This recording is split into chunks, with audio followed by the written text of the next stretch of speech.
بسم اللہ الرحمن الرحیم۔ السلام علیکم ورحمۃ اللہ وبرکاتہ۔ عزیز طلبہ، ہمارا اسلامیات کا چیپٹر 4 چل رہا ہے اور آج ہماری ہیڈنگ ہے قرآن کا انداز بیان۔ ٹھیک ہے، آج ہم نے اس کو پڑھنا ہے کہ قرآن کا جو بیان کرنے کا انداز ہے وہ کیسا ہے۔ ٹھیک ہے، تو بلا کسی تاخیر کے شروع کرتے ہیں۔ قرآن کا انداز بیان بے حد پیارا اور دلکش ہے۔ ٹھیک ہے، دلکش، دل کو کھینچنے والا، دل کو اپنی طرف کھینچتا ہے۔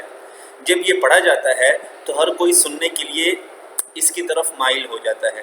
ٹھیک ہے، دیکھیں، اگرچہ ہم جو عجم ہیں، عرب جو ہیں، جو عرب ہیں، جو قرآن کو سمجھتے ہیں، ان کے لیے تو قرآن مجید انتہائی دلکش ہے، کیونکہ وہ معانی کو، مطالب کو سمجھتے ہیں۔ ہم جو عجمی ہیں، جن کو قرآن مجید کا ترجمہ سمجھ میں نہیں بھی آتا، اس کے باوجود ان کا بھی دل کرتا ہے کہ قرآن مجید کو سنیں۔ اگر کوئی اچھا پڑھنے والا ہو تو ہمارا دل کرتا ہے ہم قرآن مجید کو سنیں، ہمیں جو ہے قرآن مجید کی طرف ہمارا دل مائل ہوتا ہے۔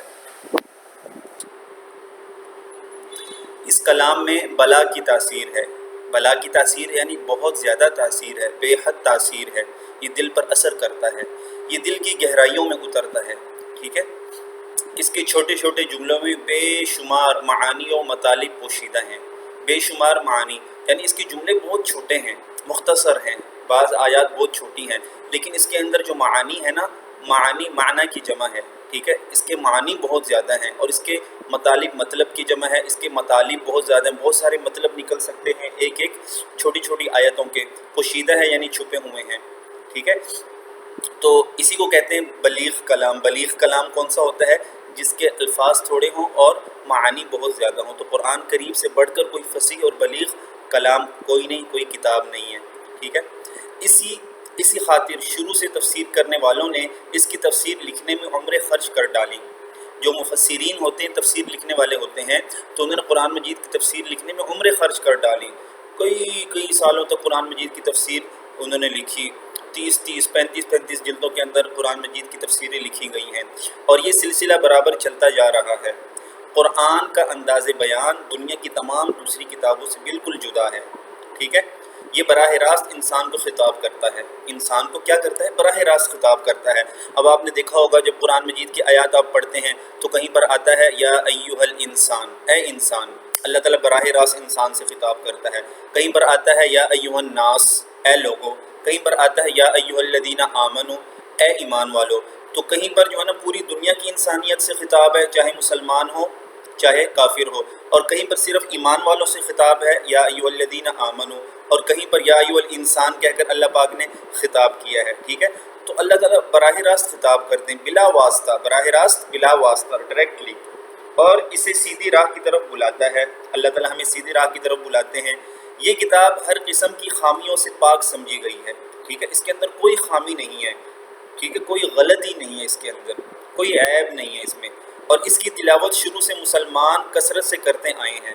یعنی یہ کتاب ایسی ہے کہ سب سے زیادہ اس کی تلاوت ہوتی ہے، اور ہر لفظ پر، ہر حرف پر اللہ تعالیٰ کم از کم 10 نیکیاں دیتے ہیں۔ اور اندازہ لگائیے، اور ایسی کتاب ہے کہ صرف تلاوت کرنے پر ثواب نہیں ملتا، بلکہ صرف دیکھنے پر بھی اللہ تعالیٰ ثواب دیتے ہیں، سننے پر بھی ثواب دیتے ہیں۔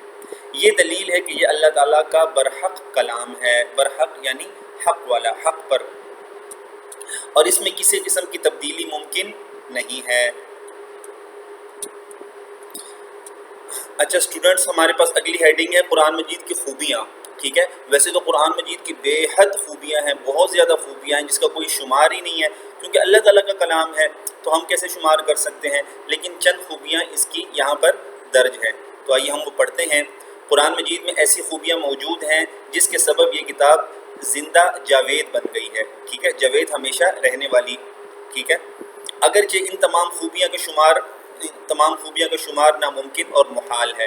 ٹھیک ہے، ناممکن اور محال، محال کا مطلب ہی ناممکن ہوتا ہے، یعنی ممکن میں نہیں آ سکتا، احاطے میں نہیں آ سکتا، تاہم چند خوبیوں کا ذکر یہاں کیا جاتا ہے۔ جی، سب سے پہلی خوبی یہاں پر کیا ہے؟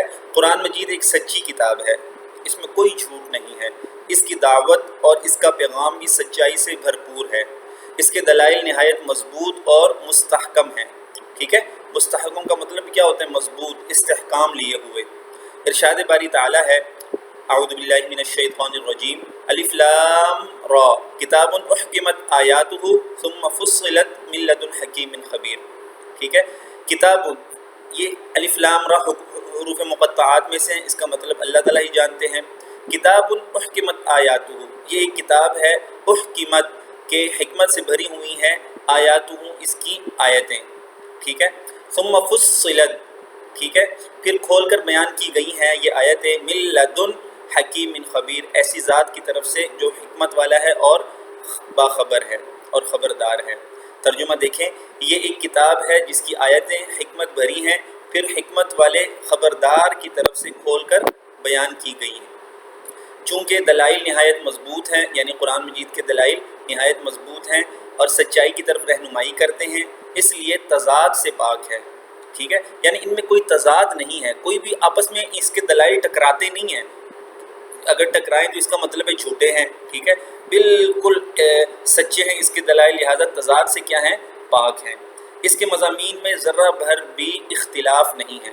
ٹھیک ہے، ارشاد باری تعالی ہے وَلَوْ كَانَ مِنْ عِنْدِ غَيْرِ اللَّهِ، اگر یہ قرآن ہوتا اللہ کے علاوہ کسی اور کی طرف سے، لَوَجَدُوا، تو البتہ یہ پاتے، فیہ اس میں اختلافاً کثیرا، بہت زیادہ اختلاف. ترجمہ دیکھیں، اور اگر یہ ہوتا کسی اور کا سوائے اللہ کے تو ضرور پاتے اس میں بہت تفاوت. تفاوت کا مطلب یہ ہوتا ہے اختلاف پاتے. ٹھیک ہے نا. تو بچوں آج ہم نے ایک خوبی پڑھ لی اس کی، ٹھیک ہے، خصوصیات پڑھ لی، باقی انشاءاللہ ہم کل پڑھیں گے. تب تک کے لیے اجازت دیجیے. السلام علیکم.